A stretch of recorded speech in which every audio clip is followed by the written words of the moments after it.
After a really long time welcome to what I it in a day. এটা একটা normal day আর কি, actually normal না, এটা একাদশীর ভিডিও। তো এনিওয়ে সেদিনকেও আমি সকালবেলা থেকেই অনেক কিছু খাওয়া দাওয়া করেছি। ব্রেকফাস্টে তো দেখলেই কি খেয়েছি, কলা আর ডিম সেদ্ধ। আর লাঞ্চে খেয়েছিলাম হচ্ছে ভাত, ঝাল ঝাল করে আলু পোস্ত, আর সাথে ছিল হচ্ছে একদম মাছের ঝোল, যেটা একদম কমফর্ট ফুড যাকে বলে আর কি। তারপর চলে গেছিলাম আমরা এলগিন রোস্টারিতে, আমি আর আমার ফ্রেন্ড। তো ওখানে গিয়ে আমরা নিয়েছিলাম একটা সটেড মাশরুম, এটা একদম বাটার গার্লিক সটেড মাশরুম ছিল, যেটা ভীষণ লাইট ছিল, ভীষণ ফ্লেভারফুল ছিল, দারুণ লেগেছে আমাদের। আর তারপর আমরা নিয়েছিলাম একটা বারবিকিউ চিকেন পিৎজা।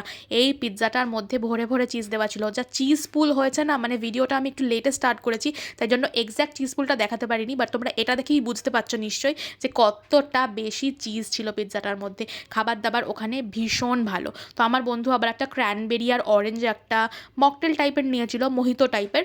তো আমি সেটা টেস্ট করিনি, কারণ আমি অ্যাকচুয়ালি টেস্ট করেছিলাম, বাট আমি এত ঠান্ডা খেতে খুব একটা পছন্দ করি না।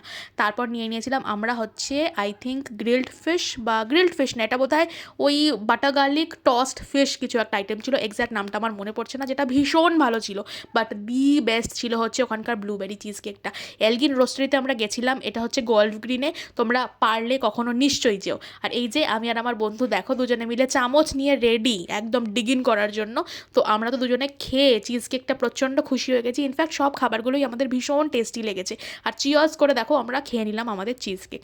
রাত্রিবেলা ডিনারে খেয়েছিলাম হচ্ছে ভাত, সাথে ছিল হচ্ছে সেই মাছের ঝোল আর পোস্ত, যেটা আমি সকালেও খেয়েছিলাম, সেটাই আবার রাতে খেয়ে নিলাম অল্প করে, কারণ খাবার দাবার খেতে হবে, এই কদিন ছুটি আছে, একটু চুটিয়ে আনন্দ করে নিই।